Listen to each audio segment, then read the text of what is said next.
Global, multicultural, multi-ethnic, multi-technic shamanism. Synchro-mystic. Transformation of consciousness. Such an incredible connection to this medicine and this culture. Mystical. That we can form a larger community that can make the invisible visible.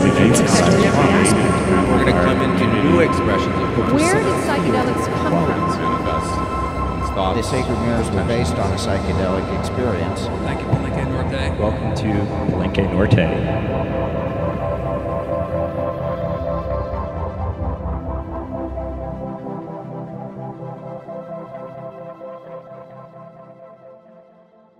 Thank you all for joining us out here in now what is a very dusty afternoon at Burning Man.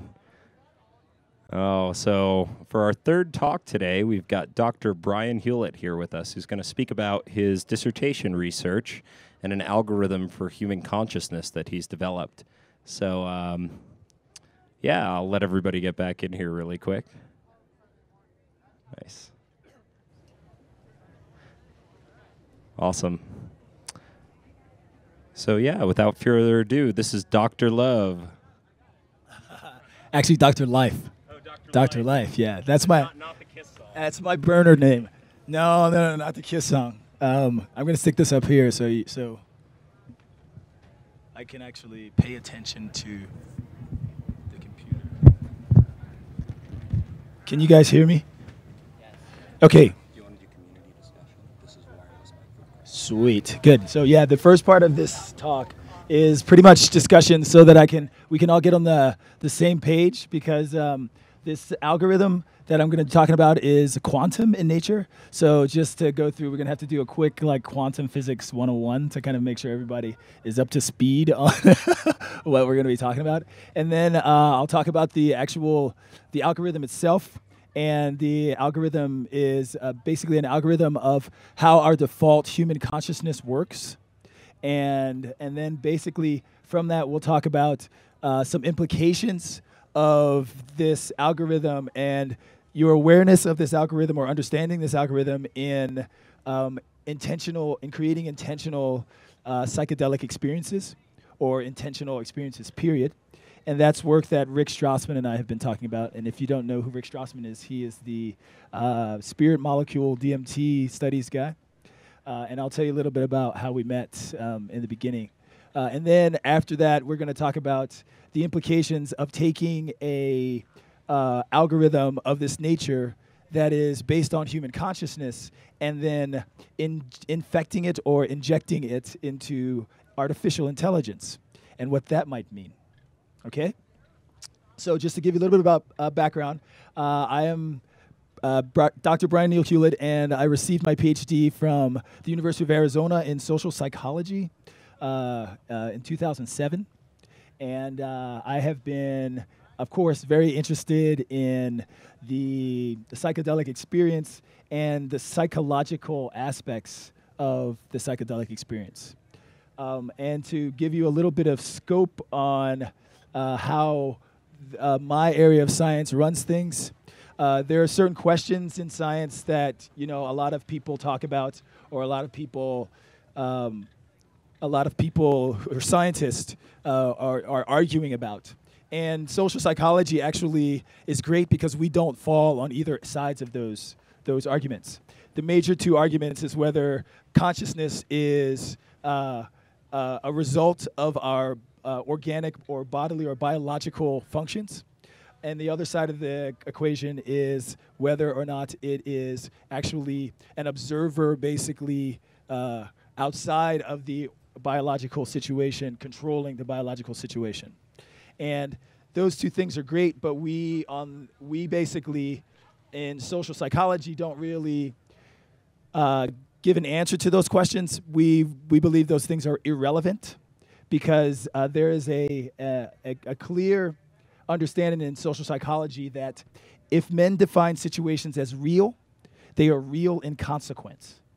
Which means, that's from a quote by W.I. and D.S. Thomas. And anybody heard that quote before?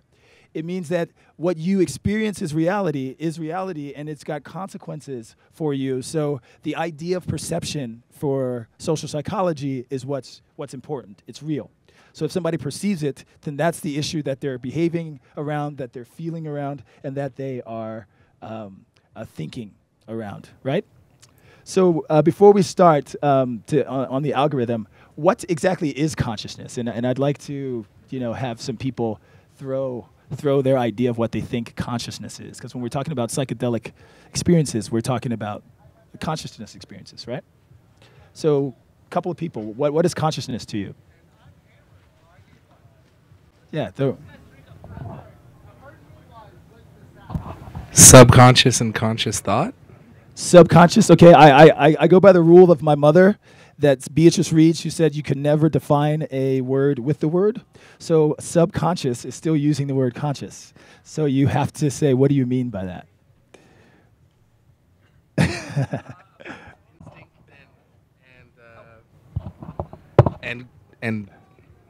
Okay. Thought.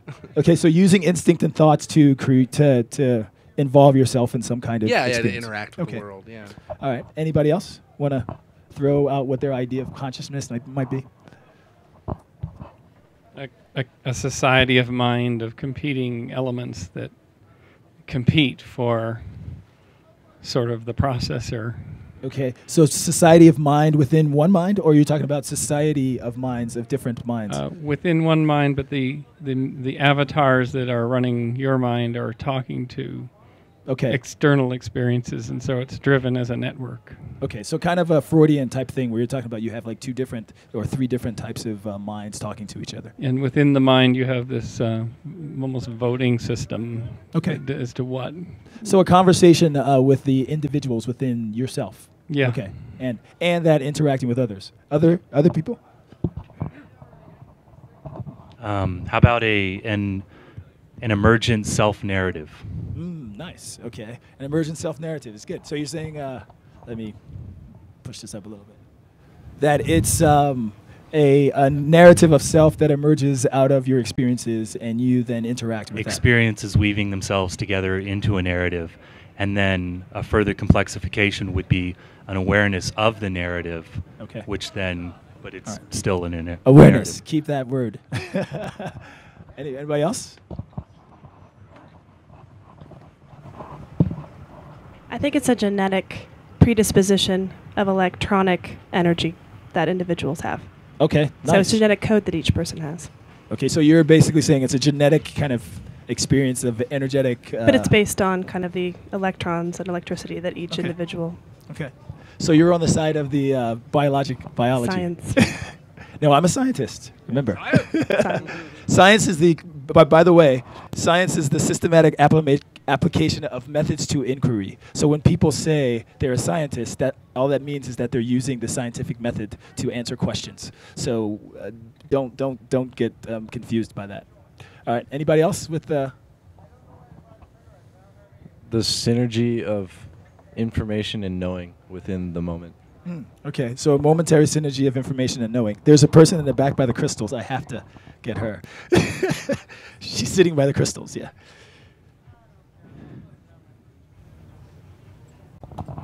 Just simply an awareness of thought. An awareness of thought. Okay, nice. I will say that we're going to come to a definition that I'm defining, obviously, because I have to, and mine is closest to the last, an awareness of thought.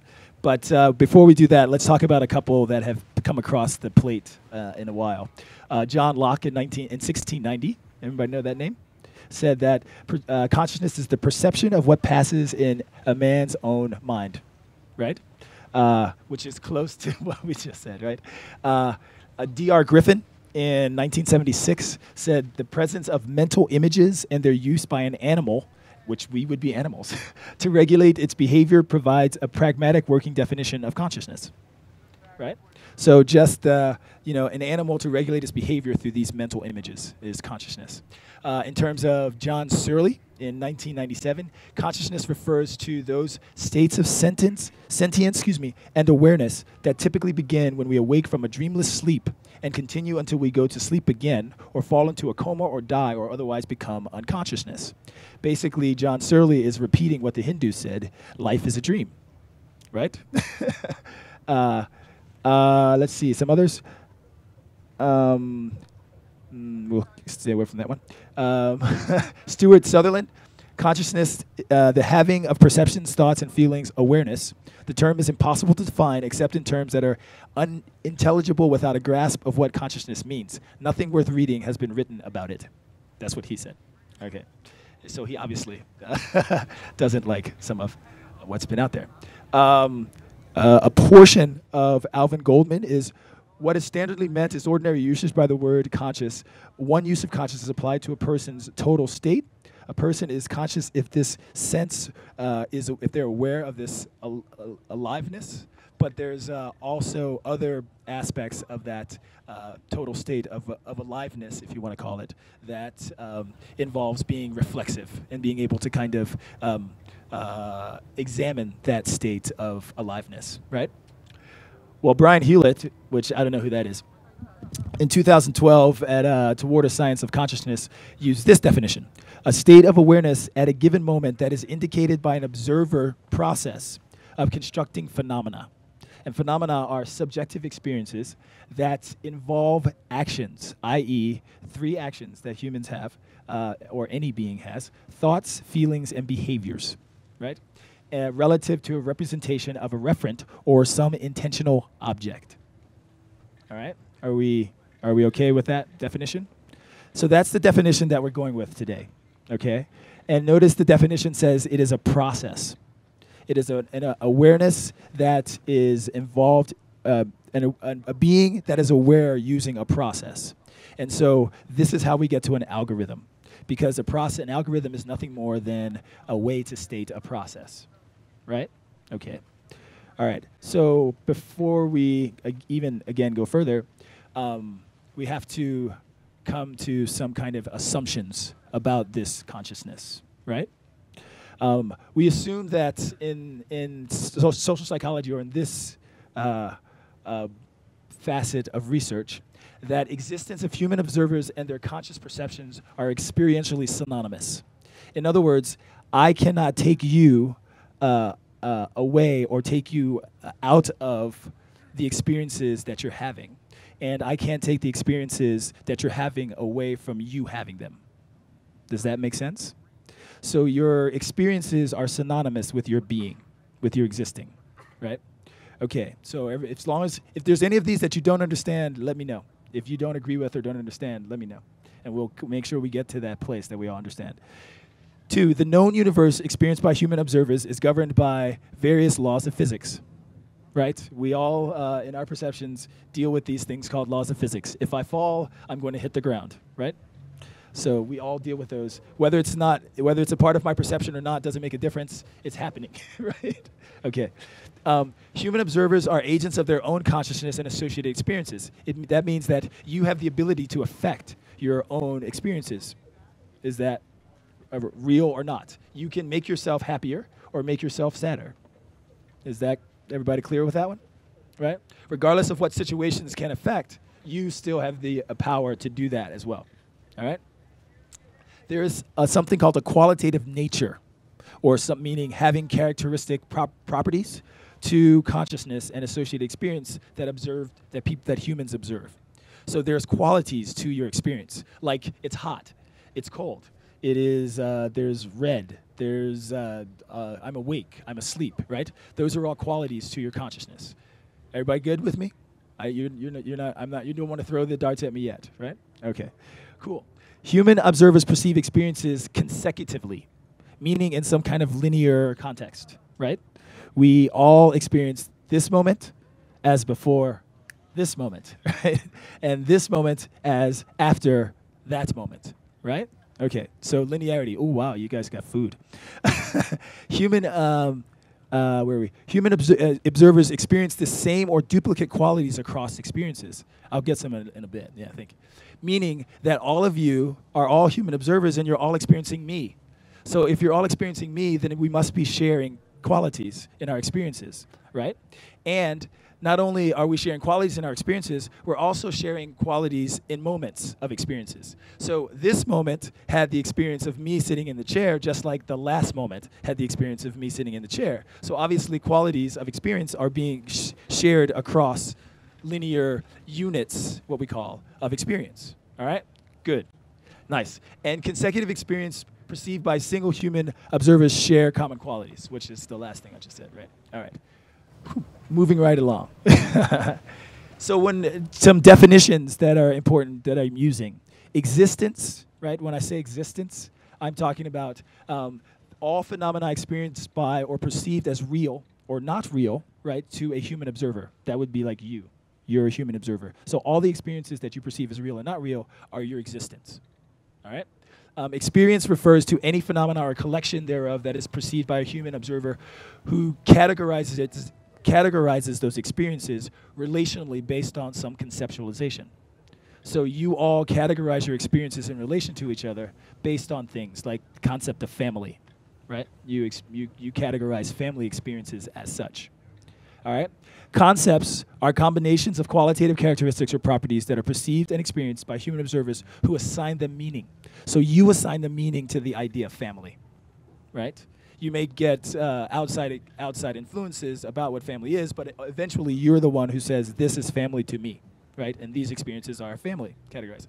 Qualitative characteristics or qualities or quanta, if we get into the consciousness studies field, is information attributes or units of perception that are combined by human observers to formulate meaning concepts. All right? So we all agree on certain things as certain things. Like we all agree that the thing I'm sitting in is a chair, right? But the only reason it's a chair is because we all agree it's a chair. We could all agree it's something else, right? So qualitative characteristics or these quanta are things that we agree in terms of conceptually. Are we good to go so far? Okay. This algorithm is defined in terms of set theoretical relations. Does everybody know what set theoretical relations are? Okay. Set theory is just basically saying it's kind of that quantity doesn't matter. It's the fact that there's all of us. I'll give you an example of what I'm saying. Quantity doesn't matter. It's the quality that matters, and any member that has a given quality is a part of that set. So we all have the given quality of being human. So we're all a part of the set of humans. Does that make sense? We all are members at Burning Man 2012. So we all are a part of the set of members of Burning Man 2012. The set of Burning Man 2012 is a subset of, what was the first set? Humans, that's right? So set theory is talking about subset and sets and superset. Humanity is a superset of the Burning Man subset of humans, right? And we talk about set theoretical relations is talking about the theory of relations between different sets of different qualitative groups. Does that make sense? Sweet. And there are some things that we, symbols and things that we talk about, and I'll explain them later as we look at this. All right? Okay. So we're doing good. So in terms of the sets, what you're going to see on the board here, and I'm sorry we don't have a bigger board, but the set, when you define a set, you're using the little brackets, not the brackets, what are they called? The squiggly brackets? The squiggly brackets. You might not be able to hear me for this, over this, but the squiggly brackets define any given set. So on the board, you will see the squiggly and EXP and an end squiggly. That's saying the set of experiences, right? So you'll also see on the board a squiggly and Q set n or sub n, a squiggly end, and that's saying the set of all qualities of a given number. Yeah, It's all qualities of a given number. Or if you see that set with a Q and infinity, it's saying the set of all the infinite possible qualities. Does that make sense? Okay, cool, nice. So experience is another set, obviously, and that's a subset of existence. And then there's qualitative sets that we're going to talk about that as we go through that are subsets of existence and experience. All right? All right. Let's move on. I'm going to give you a little bit of a little exercise in what I mean about how we are involved in creating sets in our experience. So if I give you a quality like And these are actually concepts because qualities are even less. So when I say the concept hot, all of us knows what the concept of hot is. Is there anyone here who doesn't? Okay.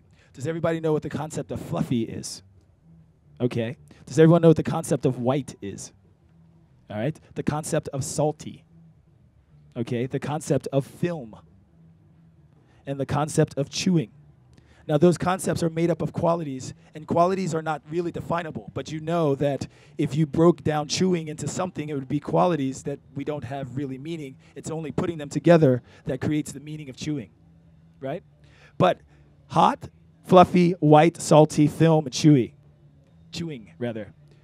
What comes to your mind? Because you're creating something based on those concepts, right?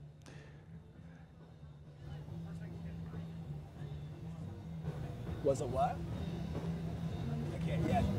Pull the mic. Sorry. What's the first thing that came to mind? The first thing that came to mind was marshmallows, but they don't fit all. Marshmallows. Okay. What came to your mind? Marshmallows as well. Marshmallows. Did something else come to somebody else's mind? Popcorn. Did anyone else? Okay, a large fluffy white monster eating something. Anybody else? Well, because all of us came to something, right? A movie theater. Okay, watching a movie in a movie theater. Okay, and that's what mine was. It's eating popcorn at a movie, right? But the point is, that's what we're talking about. We're talking about this algorithm is defining what we just did. It's basically arguing that all human consciousness is a process. And it is a process of taking these smallest units of existence called quanta or qualities, right? And you, the observer, create a subset of those infinite, of the infinite set of those qualities. You pull out of that infinite set a subset. And that subset you pull together into a set of its own called an experience. And you actually are the observer. What we're arguing with this theory or algorithm is you are the one that's creating the actual experience that you have, because you are the one who pulls the quality from the infinite field, which we call the perceptive field of qualities, and create a subset. And so your subset that you've created, obviously now, it's obviously a large amount of qualities, but you're at Burning Man. You are at this Palenque Norte talk, right? You are a human. You are like all the things that the qualities that we can break, concepts that we can break down into qualities that create your experience at this moment are a subset of those infinite qualities that are possible. And the way I explain this or give people the experience of being able to create something, again, in a momentary situation, is to say, imagine yourself on the other side of the universe floating into a black hole as a piece of galactic dust. And every single person in here creates something in your mind, right? However, none of us have ever been a piece of galactic dust. None of us have ever been to the other side of the universe, right? According to your physical being.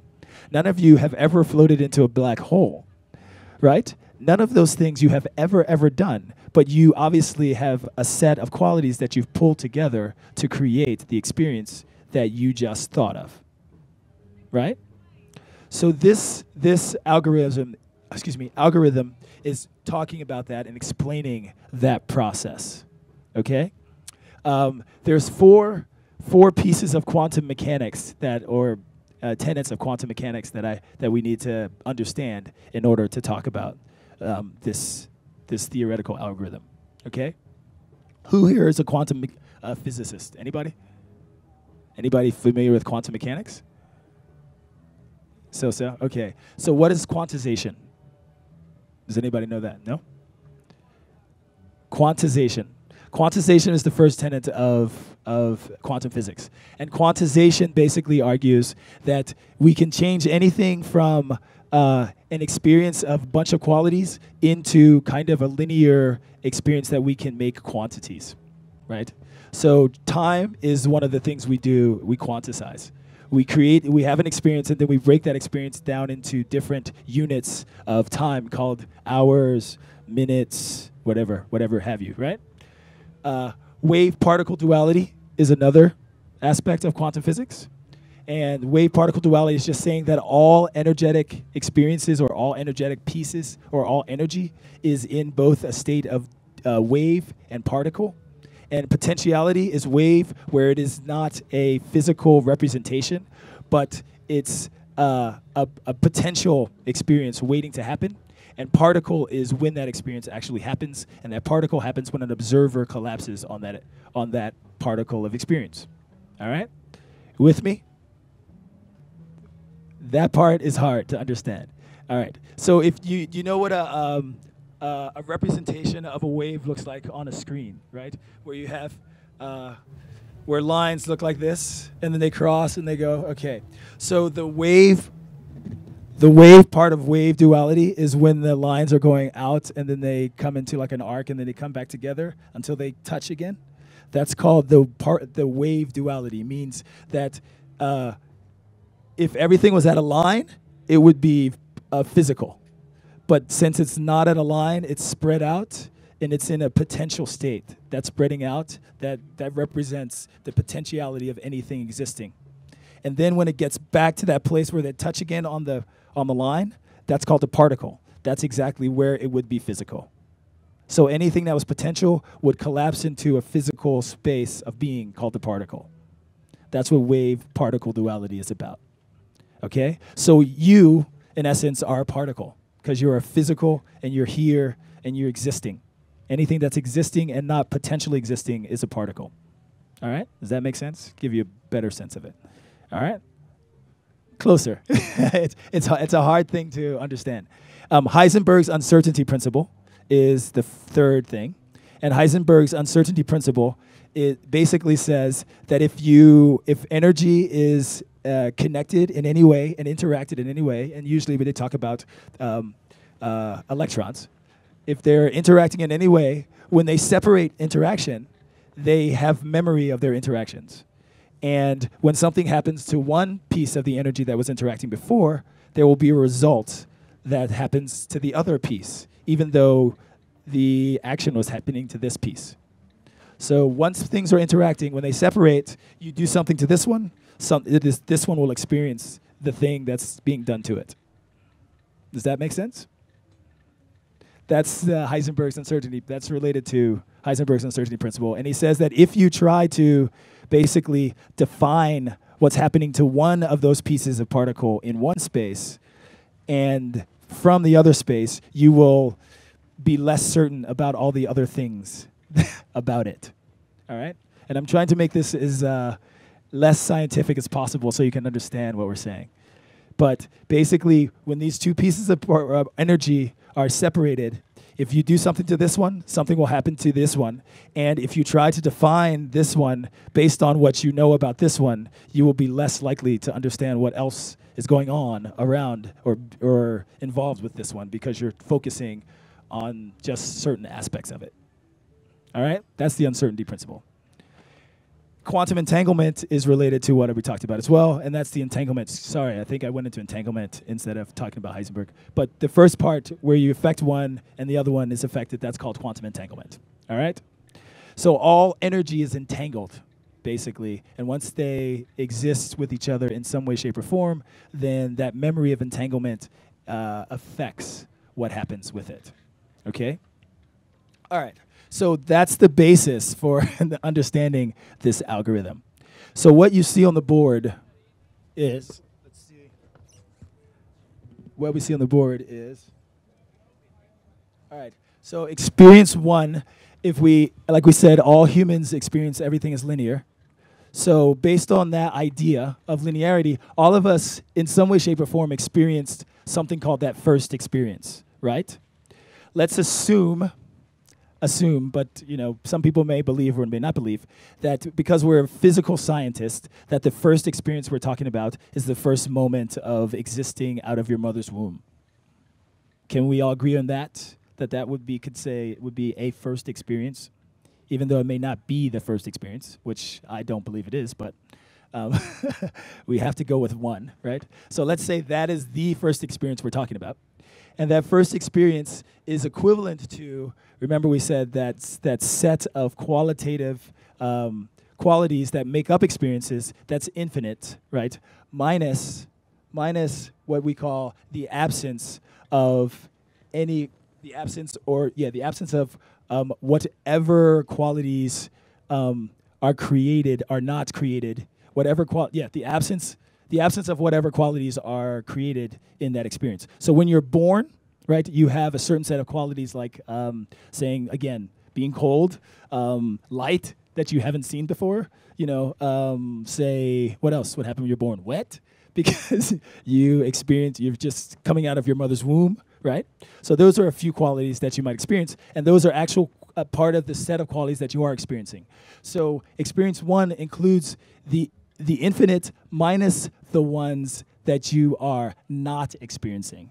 That's what that says, right? In other words, the ones you are experiencing is what it is, right? But you can't define that in terms of the algorithm. You have to define it the opposite way, right? So that's what that one is, all right? Then experience one, we move to experience two, because the next moment we have another experience, right? And that experience is not the same as the first experience, right? If the experience two was the same as the first experience, what would be happening? If all experiences were exactly the same, what would we experience? If this moment was exactly like the next moment, and the next moment was exactly like the next one, what would we experience? There would be what? A freeze. There would be a suspension, like time would be suspended. Linearity would be suspended. We would not experience any kind of movement in time. We would only experience suspended animation, right? So since we don't experience suspended animation, obviously experience two is not equivalent to experience one, right? All right, now you're doing good. You're doing with me. All right, so this says experience one is a subset. This little C thing means subset. It's a subset of the infinite set of qualities that potentially can make up all experiences. That makes sense. We already said that, right? Okay. But we also see that experience two is a subset of experience one. All right, now that's the hard part to get to when people have to get to. Why is experience two a subset of experience one? Well, like I said, going back to what I said before, I'm sitting in this chair, right? And this is experience two now, say. And a moment ago was experience one. So if I'm sitting in this chair for both of the experiences, there's something shared about both of those experiences, right? So if that's the case, and they're not exactly the same, there's a certain part of experience one that's a part of experience two, right? But there's also parts of experience one that are not a part of experience two. Does that make sense? Everybody with me? Good. All right. Yeah? Exactly. And that's... No, it's not only a subset of experience one, it is also a subset of the infinite set of qualities, just like all experiences are, right? And it is a subset of, I'll just stop there for now, right? All right? So then we move down to what experience two is, because that's kind of where you're going, right? Experience two is equal to experience one, yes. Is equal to experience one, right? But this should be, make sure that that's minus. This should be minus, right? Yes. There we go. All right, messed up. Minus, so if we say your first experience is a set of qualities with some number, because we don't know the actual number, right? Quantity doesn't make a difference. We do know that there is a number, just like we know there's a number of pebbles of dirt on the earth, right? But we don't know that number, right? So we know there's a number of qualities associated with every experience, that experience one, and we'll call that Q n sub n1, right? Whatever that number is, it's the first experience. But experience two then is that first experience, Qn1 divided by 2. It divides into two pieces, all right?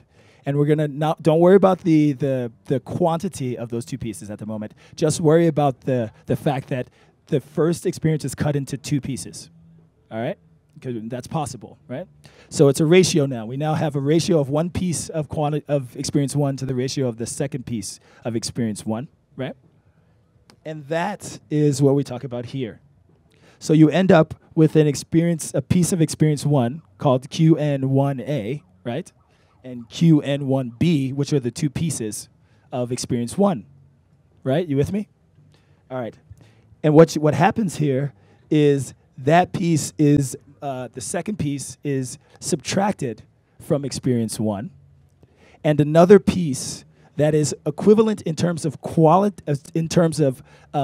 ratio, or in terms of ratio, is equivalent to the piece that you are now getting rid of, that you subtract, is being added, but it's not the same qualities, right? So it's qualitatively different, but it is ratio in terms of proportionately the same. Can you understand that? I mean, everybody okay with that? Can you understand how something can be, when I cut two pieces into two, I cut a piece into two. If I cut, say, a fruit, what is it, a cantaloupe or watermelon into two, I have two pieces. And those two pieces are proportionate to each other, right? So I can take away one piece of that watermelon and cut another watermelon, right, that's not the same watermelon, and have another piece, the second piece of the second watermelon, be the exact same proportion of the first piece to the first watermelon. Does that make sense? And I don't need to know what the number is of the exact measurement of that piece, right? I can understand that it's proportionately the same. But at the same time, that second watermelon may be green and not ripe, right? But the first watermelon was red and ripe. So proportionately, it's the same, but qualitatively, it is not. Does that make sense? Right. So that's what we're saying here. We're saying that that second piece, which you add QN2, QN2 is going to be proportionately equal to QN1B, but not qualitatively equal. Does that make sense? Yeah? Why is it cut in two? Because in order, as we're talking about, this algorithm is talking about the process of your momentary consciousness, right? So you have, at this moment, given moment, you have a set of qualities in your experience, but at the next moment, you don't have those same exact qualities, because remember, if we did, it would be suspended animation. We don't. We actually, what's happening is we're actually taking pieces away from that experience and pulling other pieces, like we said, proportionally, and merging them together to create the next experience. Okay. About experience 1 and experience, you're just talking about experience 1 and experience 2. Yes. When experience 3 happens, then it's 1/3. No. Well, I'll get to experience 3. Well, okay. But we're just at experience 2 because I have to make sure that you follow the algorithm before we can get to experience 3. Is that cool? All right, cool. That's a good question. So what we're talking about, you're correct. It is experience 1 and experience 2 that I'm talking about here, and that's it right now. Right. Okay. All right. So what we've done is we've said that in order to create momentary experience 2, we've split experience 1 into 2 proportions. One proportion we've called QN1B. We've thrown back into what we call the perceptive field, right? We get rid of those qualities, and we take QN2 and we pull that in from that field of perceptive qualities and merge it with what we left, QN1A, right? And that becomes experience 2. That is experience 2. Okay? So in terms of experience 3, what happens is the exact same process. All right? It now takes, because once you've merged those two, you now have one subset again, right? You now have one set, and you do exactly the same thing. So by what this algorithm is arguing, 5 minutes. Whoa! This algorithm is arguing is we basically do this momentarily. We do the same process. We have an experience that we pull together. We chop that experience into 2, throw a piece of that experience away, pull another piece, merge it together, we have another experience. Then we chop that, pull that, throw that, pull another piece in, and merge it, chop that, throw that away, pull that. And that's the default process of consciousness. Right? That's what this algorithm is arguing. Yeah? No, go ahead. No, this is a good place.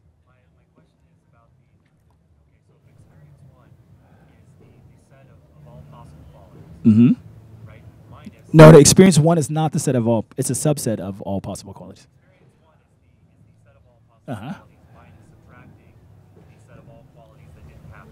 That you did not use. Yes. Right. Right. Two. That's correct. Right. Now, I don't get why experience 2 would be a subset of experience 1, and the reason is because experience 1 is all possible qualities minus all qualities not you. Yes. Experience 2 has any qualities that weren't you in the first experience. Then how could that be a subset of 1? Because subsets do not. There's different types of subsets in set theory. Right? There are subsets that include all qualities of a set prior, and then there are subsets that are defined as some qualities. So there's like merged subsets, which would involve only the qualities that existed before. So, and I can't get into total sub theory with you, but I'll talk to you about that afterwards and talk to you about the different types of sets that can exist. And what you're so the type of subset we're talking about is not a subset that does not involve any qualities that were not a part of the subset before. It involves some qualities that were. It involves a portion, right? A portion of the qualities from this, from where are we? From the ones that were not. It involves a portion of these, right? You're right. Okay. So we've got about 3 more minutes, right? So let me try to give you the implications of what this is saying. So basically, if we understand this process and we become aware of this process and we follow this understanding, then we can understand that we can create, right, qualities in different ways. We can create experiences in different ways. One, we can change the proportion of how we chop our experiential qualities or subset qualities, right, to make different proportions, right, which would change the experience that we have. So we can also then not just change the proportions, but we can actually use what you're talking about and either use more of what we have experienced before or less of what we have experienced before, right? Qualities that have been thrown back, which are entangled with what we've already done, or qualities that are totally new that we have never experienced before, right? So if this is the case, this is the implication of this kind of theoretical process. And not only is that an implication, but if we can do that, then we could actually, if we think about it theoretically, we could actually create an experience 2 that has zero, right? Zero qualities that are associated with experience 1, which would mean what? What would happen if you were able to do that? If you can bring yourself to do that? If this experience, momentary experience, was experience 1 and had no qualities of the next experience, what would happen to you? You would shift into a different place or space and time. So this has implications for actual time manipulation, right, which we've been talking about. And this is what Rick and I have been talking about in terms of DMT, because DMT does not, there's 2 things that I argued when he and I started talking that DMT does. It strips all experiences of 2 qualities, of these 2 Q things, right? And that's embodiment. You never have a DMT experience where you're in your own body, and you never have a DMT experience where you experience that you're within a given time frame. So time and embodiment are stripped qualitatively from the experience by DMT. So if you can actually do that, which we do practice in Tibetan meditation and other things, is actually actively doing that, you can actually free yourself from those experiences. And so that's the kind of implications this is talking about. And the last implication was, now what if we take this kind of algorithm and we place it into a artificial intelligence? Will that artificial intelligence be able to do those things? Because it has less limitations than the human consciousness, because we have doubt that we've based on our experiences, while an artificial intelligence does not have that database of doubt. So those are things that I wanted to get into, but we just don't have time to. So, all right, thanks for listening to me, and I hope you understood everything. 5 minutes for questions. Okay, sweet. Hey guys. 5 minutes for questions. So we got 5 minutes for Q&A if anybody has any questions.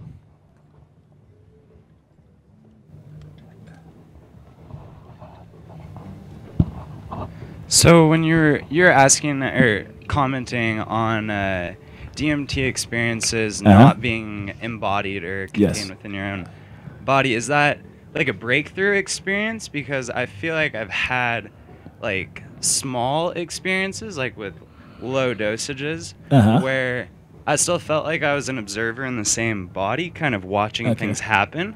Are you suggesting like once you break past that? We're talking, well, Rick Strassman in his research did like serious doses. Like we're talking. Yeah, absolutely. Yeah, I read like that 15 milligrams, things like that, you know. So when you are injected with enough substance to make you release, because that's what happens. The substance makes you release DMT, right? To a point that it would be death experience or birth experience. That kind of dose of DMT.